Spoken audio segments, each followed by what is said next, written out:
Chat with ground ബ്രേക്കറിൻ്റെ പുതിയ അധ്യായത്തിലേക്ക് ഏവർക്കും സ്വാഗതം. ഇന്ന് നമ്മോടൊപ്പമുള്ളത് റിട്ടയർഡ് ആർമി ഓഫീസറും സംവിധായകനും നടനുമായിട്ടുള്ള മേജർ രവി സാറാണ്.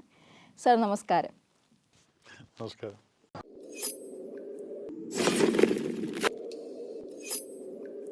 സാറിൻ്റെ ഒരുപാട് ഇൻ്റർവ്യൂസ് കണ്ടിട്ടുണ്ട്. ഇത്രയും മനോഹരമായിട്ട് ഇൻ്റർവ്യൂ ചെയ്യുന്ന ഒരാൾക്ക് ഇൻ്റർവ്യൂ ചെയ്യാനാണോ ചെയ്യപ്പെടാനാണോ കൂടുതൽ ഇഷ്ടം? ഇൻ്റർവ്യൂ ചെയ്യുന്ന സമയത്ത് നമുക്ക് മറ്റുള്ള ആളിൽ നിന്ന് എന്ത് വേണം എന്നുള്ളത് ഉദ്ദേശിച്ചുകൊണ്ട് നമ്മുടേതായിട്ടുള്ള സ്വാർത്ഥ താല്പര്യം കൊണ്ടാണ് നമ്മൾ ആ ഇൻ്റർവ്യൂവിൻ്റെ ക്വസ്റ്റ്യൻസ് തയ്യാറാക്കുന്നത്. അതിൽ ചില സമയത്ത് മറ്റുള്ളവരെ ഹേർട്ട് ചെയ്യത്തക്ക രീതിയിലുള്ളതും ഞാൻ കണ്ടിട്ടുണ്ട്. പക്ഷേ എൻ്റെ ഇൻ്റർവ്യൂകളിൽ ഞാൻ എപ്പോൾ ചെയ്യുന്ന സമയത്തും മറ്റുള്ള ആൾക്ക് ഞാൻ മാക്സിമം സ്പേസ് കൊടുക്കും. Allow them to speak. അല്ലാതെ ഈ പറഞ്ഞ പോലെ ടി വി ചർച്ച പോലെ റാറ്റിൽ ചെയ്യുന്ന സംഭവമല്ല. ഞാനൊരു ചോദ്യം ചോദിച്ചു കഴിഞ്ഞാൽ അതിൻ്റെ കൃത്യമായിട്ട് അവർക്ക് സാറ്റിസ്ഫൈ ആവുന്ന രീതിയിലുള്ള ഉത്തരം പറയുന്നവരേക്ക് ഞാൻ ഇൻ്റർഫിയർ ചെയ്യില്ല. So that is one way of doing it. എന്നെ നിങ്ങളൊരു ഇൻ്റർവ്യൂ ചെയ്യുകയാണെങ്കിൽ എനിക്കതിൽ ചിന്തിക്കേണ്ട ആവശ്യമില്ല.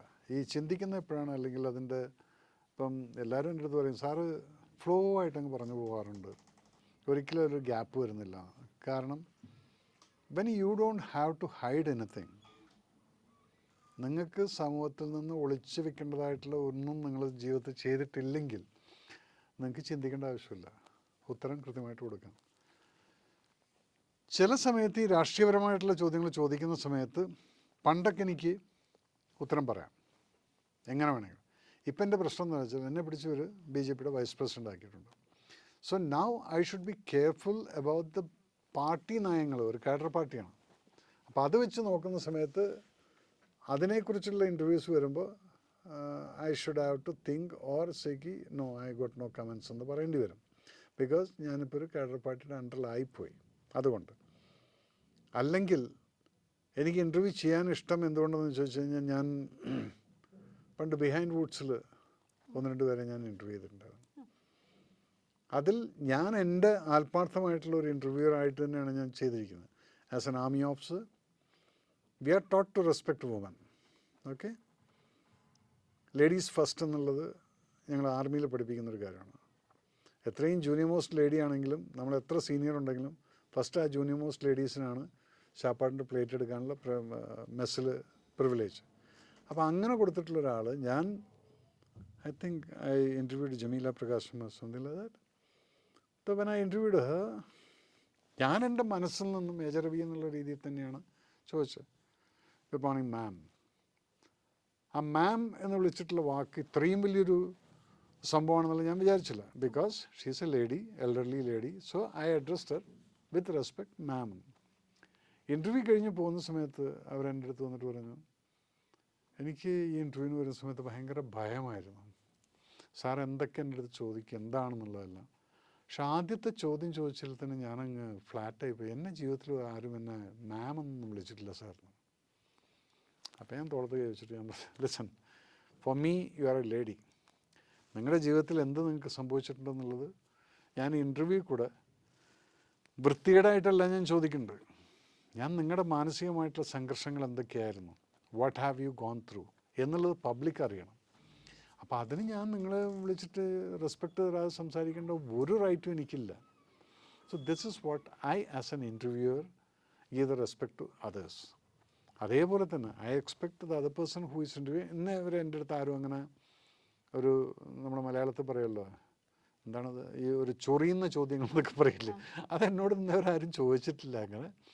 പക്ഷെ അങ്ങനെ ചോദിക്കുന്ന ഇൻ്റർവ്യൂസൊക്കെ കാണുന്ന സമയത്ത് എനിക്ക് തന്നെ നാളെ ഏതോ ഒരു TV ചാനൽ ഞാൻ കണ്ടിട്ടുണ്ട്, ഒരു പെൺകുട്ടി ഒരു ഹീറോയിനെ വളരെയധികം മോശമായിട്ട് സംസാരിച്ചുകൊണ്ട് ഇരിക്കുന്നത് കേട്ടപ്പോൾ ഞാൻ വിചാരിച്ചു what are they trying to prove എന്നുള്ളത്. സോ എനിക്ക് രണ്ടും ഇഷ്ടമാണ്. ഇൻ്റർവ്യൂ ചെയ്യുകയാണെങ്കിൽ I get an opportunity to bring their heart out to the public. എന്നെ ഇൻ്റർവ്യൂ ചെയ്യുന്ന ആൾക്കാണെങ്കിൽ എന്ത് വേണമെങ്കിലും ചോദിക്കാം, ഞാൻ അതിന് ഉത്തരം പറയാൻ തയ്യാറാണ്. രണ്ടിലും ഐ ഫീൽ കംഫർട്ടബിൾ. ഓക്കെ, ഫാമിലിയിൽ കൂടുതലും ആൾക്കാർ മിലിറ്ററി ആണല്ലോ ചൂസ് ചെയ്തത്. സോ സാർ അവരുടെ ഒരു പാത്ത് പിന്തുടരുകയായിരുന്നോ അതോ വേറെ എന്തെങ്കിലും ഫാക്ടേഴ്സ് ഇൻഫ്ലുവൻസ് ചെയ്തിട്ടുണ്ടോ? മിലിറ്ററി തിരഞ്ഞെടുക്കാൻ ഒന്നാമത്തത് പഠിക്കേണ്ടാത്തൊരു ഓർഗനൈസേഷനാണ് മിലിറ്ററി എന്നുള്ളതാണ് എൻ്റെ വിചാരം ആയിരുന്നു. പക്ഷെ പിന്നീട് അറിഞ്ഞത് ജീവിതകാലം മുഴുവൻ പഠിക്കേണ്ട ഒരു ഓർഗനൈസേഷനാണ് ഈ മിലിറ്ററി എന്നുള്ളത്. അത് ചേർന്നതിന് ശേഷമാണ് അറിഞ്ഞത്. പക്ഷെ അതുകൊണ്ട് എന്ത് പറ്റിയെന്ന് പറഞ്ഞു കഴിഞ്ഞാൽ ഞാൻ ഈ 9ലും 10ലൊക്കെ തോറ്റിട്ട് നാട് വിട്ട് പോയി പട്ടാളത്തിൽ ചേർന്ന് ഇത് കഴിഞ്ഞു, ഇനി ശമ്പളം വാങ്ങിച്ച് ജീവിച്ചാൽ മതി എന്ന് വിചാരിച്ച ഞാൻ പിന്നെ 3 വർഷത്തിനകത്ത് പട്ടാളം gave me an opportunity to sit and study and become an officer. അപ്പോൾ ആ ഒരു ഓപ്പർച്യൂണിറ്റി കിട്ടിയ ഒരു ഓർഗനൈസേഷനാണ് പട്ടാളം. അപ്പോൾ അവിടെ നിങ്ങൾക്ക് കഴിവുണ്ടെങ്കിൽ എന്തും ആവാം എന്നുള്ളൊരു എസ്റ്റാബ്ലിഷ്മെൻ്റാണ് ഈ പട്ടാളം. അല്ല നിങ്ങൾക്ക് ഇങ്ങനെ പട്ടാളക്കാരനായിട്ട് ഇങ്ങനെ പോയാൽ മതി, പൊയ്ക്കോ, ഓഫീസറാണോ ആവാം, പഠിച്ചോ, എല്ലാ ഓപ്പർച്യൂണിറ്റീസും ഉണ്ട്. അപ്പോൾ അതുകൊണ്ട് അവിടെ ചേർന്നതിന് ശേഷമാണ് ഞാൻ അറിയുന്നത് it's A great organisation. Plus എന്നെ ഒരു രാജ്യസ്നേഹി ആക്കിയത് പട്ടാളമാണ്. അല്ല ഞാൻ രാജ്യസ്നേഹം കൊണ്ട് പട്ടാളത്തിൽ ചേർന്നതല്ല. ഇപ്പോൾ കുട്ടികൾക്ക് രാജ്യസ്നേഹം ഇതൊക്കെ വരുന്നുണ്ട്, കാരണം അവർക്ക് എക്സ്പോഷറുണ്ട്. ഞങ്ങളുടെ സമയത്ത് ഒരു ന്യൂസ് പേപ്പർ പോലും റെയറാണ്, റേഡിയോ വളരെ റെയറ്. അപ്പോൾ അങ്ങനെയുള്ള സ്ഥലത്ത് നമുക്കൊന്നും അറിയില്ല. ഒരു വ്യക്തമായ രാഷ്ട്രീയ നിലപാടുള്ള വ്യക്തിയാണല്ലോ. ഒരു രാഷ്ട്രീയ പാർട്ടി തിരഞ്ഞെടുക്കുമ്പോൾ മാനദണ്ഡമായി കണക്കാക്കുന്ന എന്തൊക്കെയാണ്? ഞാൻ ഇത്രയും കാലം ഒരു രാഷ്ട്രീയ പാർട്ടിയുടെയും ഭാഗമല്ലായിരുന്നു. ഇവിടെ പല പ്രൊപ്പഗണ്ടസും നടക്കുന്നുണ്ട്. ഇയാൾ ആ പാർട്ടിയിലായിരുന്നു, ഇയാൾ ഈ പാർട്ടിയിലായിരുന്നു. ഒന്നാമത്തെ ആ ഒരു കമൻറ്റുകളൊക്കെ കാണുന്ന സമയത്ത് തന്നെ അറിയാം ആർക്കോ ഞാൻ ഈ BJP എന്ന് പറയുന്ന പാർട്ടിക്കകത്ത് ചേരുന്നത് പലർക്കും ഇഷ്ടമില്ല. അത് BJPക്ക് അകത്തുപോലുമുള്ള ആളുകൾക്കും ഉള്ളതായിട്ടാണ് എനിക്ക് ഫീൽ ചെയ്തത്. അവർ തന്നെ ചിലർ സിനിമയിലുള്ള ചിലവന്മാർ അയാൾ കോൺഗ്രസ് പോയി, അയാൾ കമ്മ്യൂണിസ്റ്റ് പോയി. കമ്മ്യൂണിസ്റ്റിൽ ഞാൻ P. രാജീവിന് വേണ്ടിയിട്ട് ക്യാമ്പയിന് പോയിട്ടുണ്ട്. ക്യാമ്പയിൻ എന്ന് പറഞ്ഞാൽ ഞാൻ P. രാജീവിനെ കുറിച്ചാണ് സംസാരിക്കുക, അല്ല മാർക്സിസ്റ്റ് പാർട്ടിയെക്കുറിച്ചല്ല. എനിക്ക് ആ പാർട്ടിയായിട്ട് ആശയപരമായിട്ട് ഒരിക്കലും ചേരാൻ പറ്റാത്ത പാർട്ടിയാണ്. പക്ഷെ രാജീവ് എൻ്റെ ഫ്രണ്ടാണ്, ഇന്നിപ്പം മിനിസ്റ്ററായിട്ടിരിക്കുന്നത്. രാജീവ് MP ആയിരിക്കുന്ന സമയത്ത് ചെയ്തിട്ടുള്ള പ്രവർത്തികളെ ഞാൻ ഒബ്സർവ് ചെയ്തിട്ടുണ്ട്, രാജ്യസഭ MP ആയിട്ട്. അപ്പോൾ അദ്ദേഹത്തിൻ്റെ സ്റ്റേജിൽ പോയിട്ട് ഞാനതാണ് പറയുന്നത്, അദ്ദേഹം രാജ്യസഭ MP ആയപ്പോൾ നിങ്ങൾ എറണാകുളത്തുകാർക്ക് ഇത്രയധികം ഉപകാരം ചെയ്തിട്ടുണ്ട്. ഇയാളെ ലോക്സഭയിലേക്ക് നിങ്ങൾ കയറ്റിവിടുക, അത് കഴിഞ്ഞാൽ അതിൽ നിന്ന് കിട്ടുന്ന ബെനിഫിറ്റ് നിങ്ങൾക്കാണെന്നുള്ളതാണ് ഞാൻ പറഞ്ഞത്. അല്ലാതെ മാർക്സിസത്തിൻ്റെ ആശയം ഇതാണ്, നോ ആശയം ഫോർ മീ. പിന്നീട് കോൺഗ്രസിൻ്റെ ഒരു സ്റ്റേജ്, അത് തൃപ്പൂണിത്തുറയിലാണ് പോയത് 2017-18 ആ 19 അപ്പം എന്ത് പറ്റി? അതിന് മുന്നേ ഒരു പ്രാവശ്യം ഞാൻ 2015 പട്ടാമ്പിയിൽ എൻ്റെ സ്ഥലത്ത് രമേശ് ചെന്നിത്തല നടത്തിയിരുന്ന യാത്രയിൽ എന്നെ അവിടെ വിളിച്ച് ആദരിച്ചിട്ടുണ്ട്. അവിടുത്തെ ലോക്കൽ ആളുകളെ എല്ലാവരെയും ഫേമസ് ആയിട്ടുള്ള ആൾക്കാരെ അവിടെ വിളിച്ച് അവർ ആദരിച്ചിട്ടുണ്ട്. അതിൽ ഞാനും പോയിട്ടുണ്ട്. അന്ന് അദ്ദേഹം സൈൻ ചെയ്തിട്ടുള്ളൊരു പേപ്പറും പ്രശംസയും ഫോട്ടോ എൻ്റെ വീട്ടിലിരിപ്പുണ്ട്. അന്ന് എന്താ നിങ്ങൾ ആരും ഒന്നും പറയാഞ്ഞത്? അന്ന് ഇത്രയും വലിയ പ്രശ്നം ഉണ്ടായിരുന്നില്ലേ? പിന്നീട് മുല്ലപ്പള്ളി രാമേന്ദ്രേട്ടൻ എൻ്റെ അടുത്ത് തൃപ്പൂണിത്തുറ ഞങ്ങൾ വരുന്നുണ്ട്, രവി വരണം എന്ന് പറഞ്ഞു. ഞാൻ പറഞ്ഞു ഓക്കെ. അദ്ദേഹം ഹോം മിനിസ്റ്റർ ആയിരുന്ന സമയത്ത് എനിക്ക് എൻ്റെ ഷൂട്ടിങ്ങിന് വേണ്ടി കാന്താറിൻ്റെ സമയത്തൊക്കെ വളരെയധികം ഉപകാരം ചെയ്തിട്ടുണ്ട്. അപ്പോൾ അദ്ദേഹം വിളിച്ചിട്ട് ഇങ്ങനെ വിളിച്ചു പറഞ്ഞാൽ ഞാനൊരു സെലിബ്രിറ്റിയാണ്, I can go anyway because I don't have a party membership. അങ്ങനെ അവിടെ പോയി. അത് കഴിഞ്ഞപ്പോഴത്തേക്കാണ് പ്രൊപ്പാണ്ടങ്ങ് ഇയാൾ കോൺഗ്രസ് പോയി. Okay, I didn't bother. But ഇപ്പോഴത്തെ നിലപാട് എന്തുകൊണ്ടെന്ന് ചോദിച്ചു കഴിഞ്ഞാൽ പല ഓപ്പോസിറ്റ് പാർട്ടീസിനും അവർക്ക് ഇഷ്ടപ്പെടുമായിരിക്കില്ലായിരിക്കും. അവർക്ക് ഒരുപക്ഷെ നരേന്ദ്രമോദി കുറിച്ച് വളരെ വൃത്തികേടായിട്ട് സംസാരിക്കാം, അല്ലെങ്കിൽ അത് അവരുടെ പാർട്ടിയുടെ അല്ലെങ്കിൽ അവരുടെ സംസ്കാരത്തിൻ്റെയാണ്. എന്നെ സംബന്ധിച്ചിടത്തോളം ഞാനിപ്പം എന്തുകൊണ്ട് BJP വിളിച്ചപ്പോൾ ഞാൻ അക്സെപ്റ്റ് ചെയ്തതെന്ന് പറഞ്ഞു കഴിഞ്ഞാൽ കഴിഞ്ഞ 10 വർഷമായിട്ട് ഞാൻ കാണുന്നൊരു ലീഡർഷിപ്പുണ്ട് സെൻട്രൽ. ഇവിടെ നിങ്ങൾ ഈ വാളയാർ ചെക്ക് പോസ്റ്റിൻ്റെ ഇപ്പുറത്തിരുന്നുകൊണ്ട് നിങ്ങൾ പല കണക്കുകളും പറയുമായിരിക്കും. പക്ഷേ യഥാർത്ഥ കണക്ക് എന്തെന്നുള്ളത് വാളയാർ ചെക്ക് പോസ്റ്റിൻ്റെ അപ്പുറത്തേക്ക് അങ്ങ് വെച്ചല്ലോ.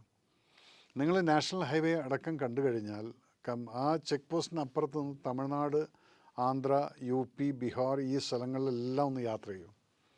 അപ്പം ഞാൻ അവിടെയൊക്കെ യാത്ര ചെയ്തിട്ടുണ്ട്. 1991 രാജീവ് ഗാന്ധി മരിച്ച ശേഷം ഞാൻ എൻ്റെ മാരുതി കാർ എടുത്തിട്ട് ഞാൻ ഡൽഹിയിൽ നിന്ന് വണ്ടി ഓടിച്ചിട്ടും കൊണ്ട് വന്നിട്ടുണ്ട്. ആ സമയത്ത് കണ്ടൊരു റോഡുണ്ട്, നാഷണൽ ഹൈവേ എന്ന് പറയുന്നത്. ഈ NH അന്ന് ഒറ്റ സിംഗിൾ റോഡായിരുന്നു. ആ ചമ്പൽ ഗാഡ്സിൻ്റെ അതിലേക്ക് ഞാൻ വണ്ടി ഓടിച്ചു തരുന്ന സ്ഥലത്ത് എനിക്കൊന്നും ഓർമ്മയുണ്ട്, സൈഡിലേക്കുള്ള കട്ടെന്ന് പറയുന്നത് 1 feet 1.5 feet കട്ടായിരിക്കും. റോഡിൽ നിന്ന് പുറത്തേക്കാണ് പോകാൻ പറ്റില്ല. ഒരു ലോറി വന്നു കഴിഞ്ഞാൽ അങ്ങനെ നിൽക്കണം. ആ വന്നിട്ട് പതുക്കെ മുട്ടി പോകുന്ന ഒരു കാലം. ഇന്ന് ഞാൻ അവിടെ വണ്ടി ഓടിച്ചിട്ടുണ്ട്. ഇവിടുന്ന് ഡെറാഡൂണിലേക്ക് ഞങ്ങളൊക്കെ പോകുന്ന സമയത്ത് ബസ്സിന് പോയാൽ ഒരു രാത്രി മുഴുവൻ ഇരിക്കണം. അക്കാഡമിയിലൊക്കെയുള്ള സമയത്ത് 12 മണിക്കൂർ കഴിഞ്ഞിട്ടാണ് ഡൽഹിയിൽ എത്തുന്നത്. അതാണിപ്പോൾ നിങ്ങൾ 4-4.5 മണിക്കൂർ ഡെറാഡൂണിൽ എത്തുന്നത്. അപ്പം ഡെവലപ്മെൻറ്റ് ഇതൊക്കെയാണ് ഞാൻ കാണുന്നത്. ജനങ്ങൾ, നമ്മുടെ സമയം ഈസ് വാല്യുബിൾ. ആ സമയത്തിന് സേവ് ചെയ്യുന്നൊരു ഡെവലപ്മെൻറ്റ്, എക്കണോമിക്കൽ ഡെവലപ്മെൻറ്റ്, ലോകരാഷ്ട്രങ്ങളുടെ മുന്നിൽ നിങ്ങളുടെ പ്രധാനമന്ത്രിയെ റെസ്പെക്റ്റ് ചെയ്യുന്നത് കാണുന്നു. ഇതൊന്നും ഇല്ലാതിരുന്നൊരു കാലം ഉണ്ടായിരുന്നു. നമ്മുടെ പ്രധാനമന്ത്രി പോയി കഴിഞ്ഞാൽ ഒരു മനുഷ്യന് ഒരു റിപ്പോർട്ടുമില്ല, ഒന്നുമില്ല, നോബഡി ബോദേഴ്സ്. പക്ഷെ ഇന്ന് നമ്മൾ ചെല്ലുന്ന സമയത്ത് ദുബായ് ഷെയ്ഖ് അടക്കം എയർപോർട്ടിൽ വന്ന് റിസീവ് ചെയ്യുന്ന ഒരു കാലം കാണുന്ന സമയത്ത് ആ ലീഡറെ ഞാൻ അക്സെപ്റ്റ് ചെയ്യും. അതുപോലെ പിണറായി വിജയൻ ചെയ്തു കഴിഞ്ഞാൽ ഞാൻ അദ്ദേഹത്തിന് റെസ്പെക്റ്റ് ചെയ്യും. കാരണം വെച്ചാൽ എൻ്റെ രാജ്യത്തിനെ റെപ്രസെൻറ്റേറ്റ് ചെയ്യുന്ന പ്രധാനമന്ത്രി ആ ഒരു റെസ്പെക്റ്റ് മറ്റുള്ളവരിൽ നിന്ന് കിട്ടുന്നു എന്ന് പറയുന്ന സമയത്ത് അതിൽ രാഷ്ട്രീയ അജണ്ട അല്ല അത്. സോ എന്നെ സംബന്ധിച്ചിടത്തോളം രാഷ്ട്രീയമായിട്ടുള്ള നിലപാട് എന്തുകൊണ്ട് ഞാനിത് എടുത്തെന്ന് ചോദിച്ചാൽ അക്സെപ്റ്റ് ചെയ്തു. എനിക്ക് ഡൽഹിയിൽ നിന്ന് വന്ന കോളും ഞാൻ അക്സെപ്റ്റ് ചെയ്താൽ കാരണം ഞാൻ കണ്ട കഴിഞ്ഞ 10 വർഷത്തിൻ്റെ നരേന്ദ്രമോദി എന്ന് പറയുന്ന ഒരു പ്രൈം മിനിസ്റ്ററുടെ, അതുപോലെ തന്നെ എൻ്റെ രാജ്യത്തിൻ്റെ ഡെവലപ്മെൻറ്റും, നിങ്ങളിവിടെ എന്ത് പ്രൊപ്പഗണ്ട വേണമെങ്കിലും അടിച്ചോളൂ.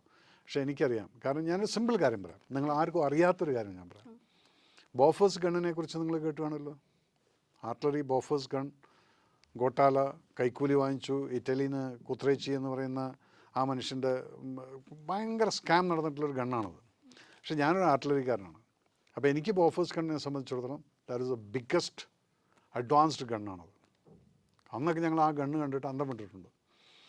അത് കഴിഞ്ഞ് ഞാനിപ്പോൾ കഴിഞ്ഞ ജനുവരി 4-ാം തീയതി സ്കൂൾ ഓഫ് ആർട്ടിലറിയിൽ ഈ ബോഫേഴ്സ് ഗണ്ണൊക്കെ ട്രെയിനിങ് ചെയ്യുന്ന സ്ഥലമാണ്. അവിടെ എൻ്റെ ബാച്ച്മേറ്റാണ് ഇപ്പോൾ അവിടെ കമാൻഡ് ചെയ്യുന്നത് ജനറലായിട്ട്. അപ്പോൾ ഞങ്ങളുടെ ബാച്ചിൻ്റെ ഒരു ഗെറ്റ് ടുഗദറിന് പോയപ്പം അവൻ ഈ ഫയറിംഗ് ഡെമോൺസ്ട്രേഷൻ കാണിച്ചു തന്നു ഞങ്ങൾക്ക് വേണ്ടിയിട്ട്.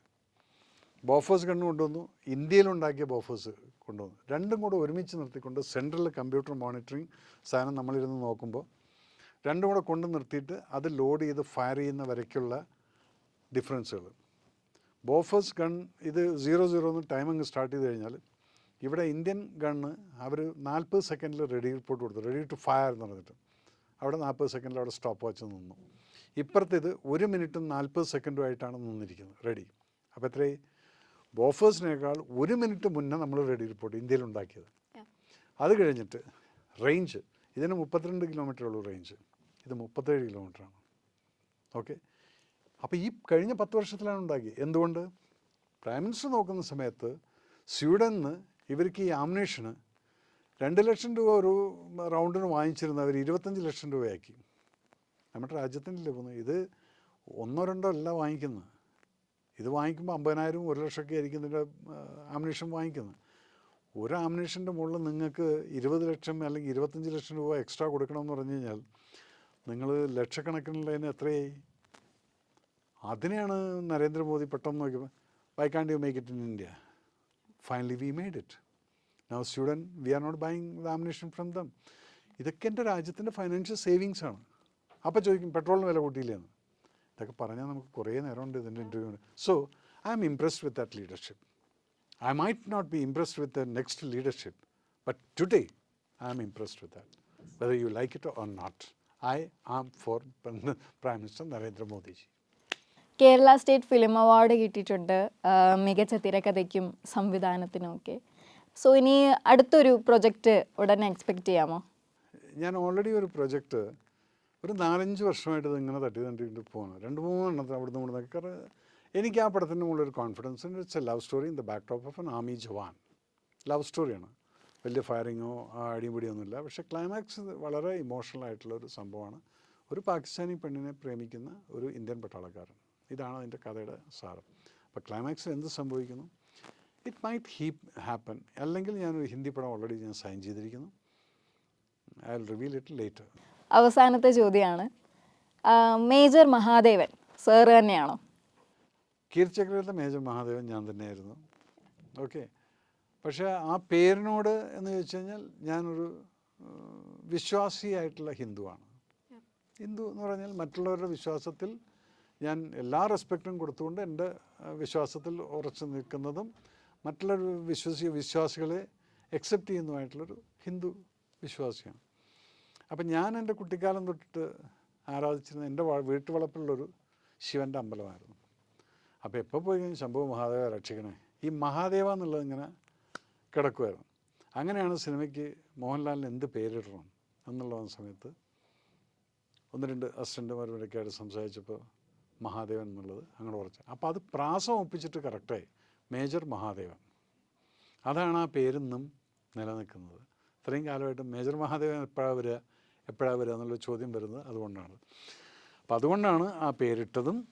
ഞാൻ ആ പേര് വളരെ ലക്കി നെയിമായിരുന്നു. അത് കീർച്ചക്ര തൊട്ടിട്ട് മഹാദേവൻ ഇങ്ങനെ പോകുന്നുണ്ട്. ഇനി എപ്പോന്ന് ചോദിച്ചു കഴിഞ്ഞാൽ സംഭവാമി യുഗേ യുഗേ എന്ന് കാരണം അന്നത്തെ ഒരു ജോഷും ഇതൊന്നുമില്ല. ഇന്ന് സിനിമ മാറിക്കൊണ്ടിരിക്കുകയാണ്. ഇന്നത്തെ പുതിയ തലമുറയിലുള്ള സിനിമകൾ കാണുന്ന സമയത്ത് ചില സിനിമകൾ വളരെ മനോഹരമായിട്ട് അവർ ചെയ്യുന്നുണ്ട്. അല്ല, ഞാനിവിടുത്തെ ചില അവാർഡ് വാങ്ങിക്കാൻ വേണ്ടി മാത്രം പടം എടുക്കുന്ന ചില ഡയറക്ടേഴ്സുണ്ട്. അവരൊരിക്കലും മറ്റു പടങ്ങളെ അംഗീകരിക്കില്ല. പക്ഷെ ഞാൻ അംഗീകരിക്കും. പുതിയ പിള്ളേർ പടം ചെയ്താലും ഞാനതല്ലേ പറയാം. ഞാൻ സിമ്പിളായിട്ട് പറയാം. എന്നാ താൻ കേസൂടെ എന്നുള്ള പടം ഞാൻ കണ്ടപ്പോൾ ഞാൻ ചാക്കോച്ചനെ വിളിച്ചു. ചാക്കോച്ച, തനിക്കിതിലൊരു അവാർഡുണ്ട് കേട്ടോ. പറഞ്ഞ പോലെ Chackochan got an award for that. And that directors ആ ഒരു ടൈമിങ് ഓഫ് ദ കോമഡി ആ ശബ്ദം, ഡയലോഗ്, ഒരു നോട്ടം, അപ്പോൾ അതൊക്കെ സിനിമയുടെ മാറ്റങ്ങളാണത്. അതുകൊണ്ട് അത് ഇത്രയും വലിയൊരു ഹിറ്റ് പടമാകുന്നു. അങ്ങനെയുള്ള പടങ്ങളൊക്കെ വരുന്ന സമയത്ത് V also should keep observing okay what is the changes. So ഇനി ഞാൻ ചെയ്യുന്നത് ഹിന്ദി, ഇപ്പം ഞാൻ പറഞ്ഞു പക്ക ഒരു കൊമേഴ്ഷ്യൽ പടം തന്നെയായിരിക്കും. അത് പട്ടാളത്തിൻ്റെ ബാക്ക്ഡ്രോപ്പ് തുടക്കത്തിലുണ്ടാവും, പക്ഷെ പിന്നീട് അത് ഒരു കൊമേഴ്ഷ്യലായിട്ട് മാറുന്ന ഒരു സംഭവമാണ്. Anyway, thank you so much. അത് അവസാനത്തെ ക്വസ്റ്റ്യൻ എന്ന് പറഞ്ഞുകൊണ്ടാണ് ഞാൻ പറഞ്ഞത്. Thank you so much for this opportunity to come and speak to you and be in your studio. I wish you all the best. Thank you so much. Thank you so much sir. ഇത്രയും സമയം നമുക്ക് വേണ്ടി ചിലവഴിച്ച സാറിന് ഒരുപാട് നന്ദി. Thank you sir. Thank you. Chat with ground ബേക്കറിൻ്റെ ഈ ഒരു അധ്യായം ഇവിടെ പൂർണ്ണമാകുന്നു. അടുത്തൊരു അതിഥിയുമായി എത്തുന്നത് വരെ നന്ദി, നമസ്കാരം.